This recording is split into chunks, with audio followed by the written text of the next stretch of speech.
Hi, my name's Terry Marriott. I'm the director of Coma, a short film which was made back in 2015. And this is going to be a video just with a little bit of a commentary over the top of it, just to talk about what my inspirations were for this film and the reason I made it in the first place. First of all, Coma stems from a true life event of my younger brother, Henry Marriott, who had an accident when he was 8 years old. He was run over by a motorbike. He was in intensive care for 6 to 8 weeks, and we were told at the time that he might not make it. And if he was going to make it, he might not be able to walk, he might not be able to talk. So when he did make it, and he did wake up, and he did walk, and he did start talking, and to his detriment, he never stops talking. I thought it was a miracle. So he told me these wonderful stories about what he saw when he was inside of this coma for 6 weeks. And these stories always stuck in my mind, so that I wanted to create something that was a homage to the things he was telling me. And this is where this film comes from.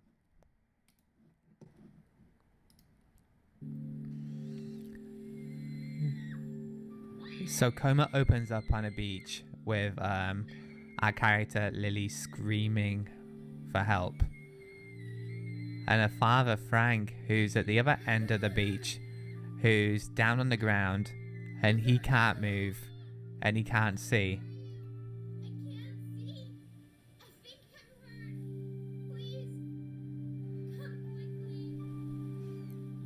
So Frank has a fractured leg, which you'll see in a second.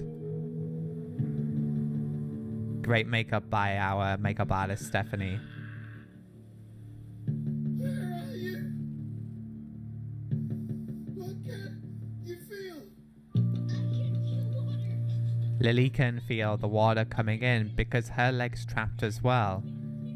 She's trapped as the tide is coming in, which puts them a little bit on a ticking clock. And some flashback moments here just to give the film context and to give the audience empathy over our characters.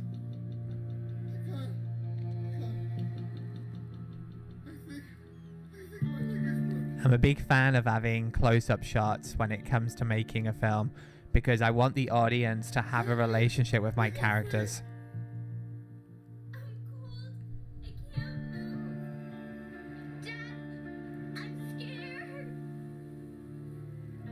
Frank can't move. He has shooting pains going down of his leg because of the bone coming out of it. And Lily's drowning.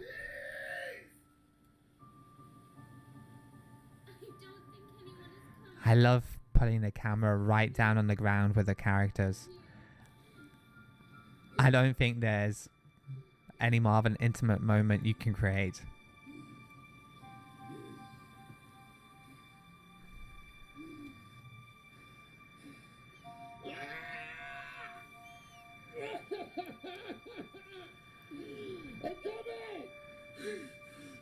This film is about sheer determination not to give up and to find that superhuman strength that is needed sometimes to do things which are just acts of a miracle.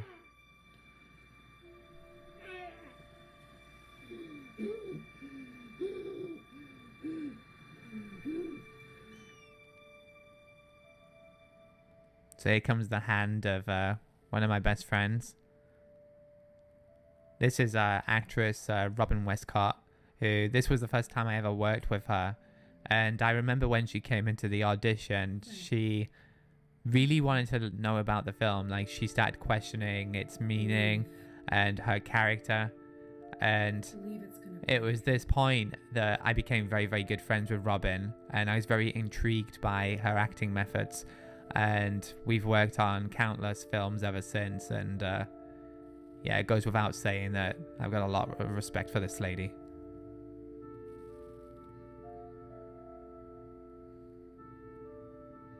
So this is the moment where Frank gets a little bit of inspiration and a little bit of strength to push him forward through the sheer amount of pain he's going through. And this is where the film goes into its second act. One day, you're gonna do something extraordinary. So this is another one of my friends, Alessandra. She now works in LA. She plays the older version of Lily, who is also trapped in the water. You can see here, she's trapped and she can't go anywhere. The tide is coming in. Frank is moving very, very slow. So they're just left in this impossible situation.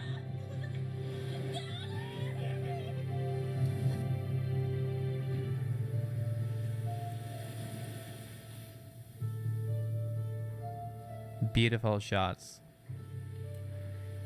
This shot here is a homage to Lawrence of Arabia. I really love the long, drawn-out shots of him riding across the desert. So that's what I wanted to try and achieve with Hazard going across the beach there.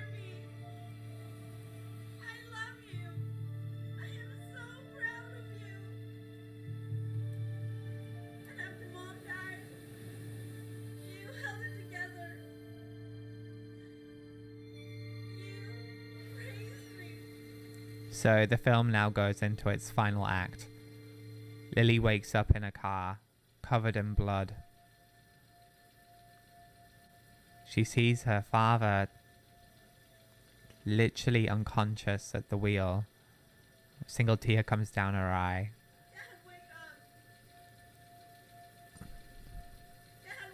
I really wanted the audience at this point to really care about our character Lily and see what she's going through.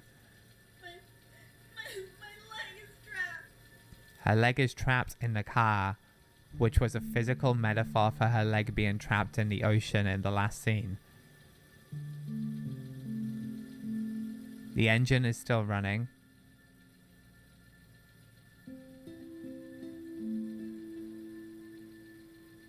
Lily's in shock.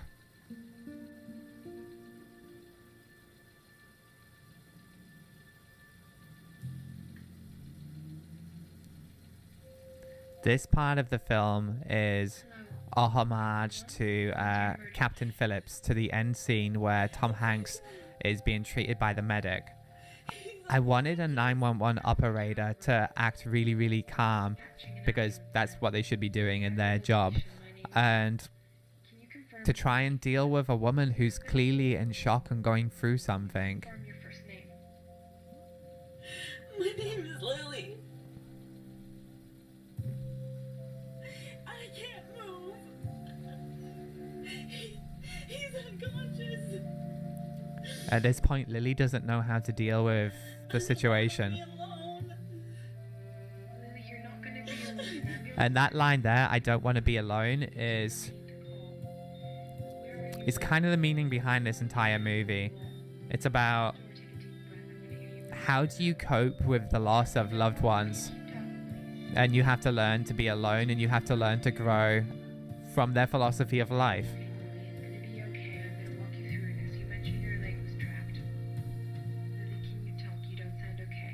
Because not only did she lose her mum at a very young age to a horrible disease, but she's in doubt because she's about to lose her father.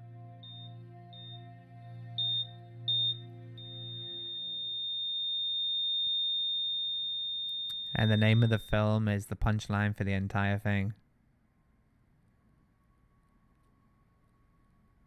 So one of the reasons that I made this movie is because I wanted to make something that was so real. Something that a lot of us go through, or every single one of us. We all have to deal with loss and deal with things that we don't want to talk about. And I think it's important as a filmmaker to bring out issues that reflect with absolutely everyone. And that's one of the reasons I decided to make this film, not only to honor my brother, who is he's very much alive to this day. But I also wanted to honor everyone who has lost someone, just is going through a tough time and dealing with loss. So if you like this, I can do this to a few of my other films as well. I think it's important to get the perspective of the filmmaker and the reasons why they make the things they make. So anyway, I hope you guys have an amazing day, and let's do this again sometime. Thank you.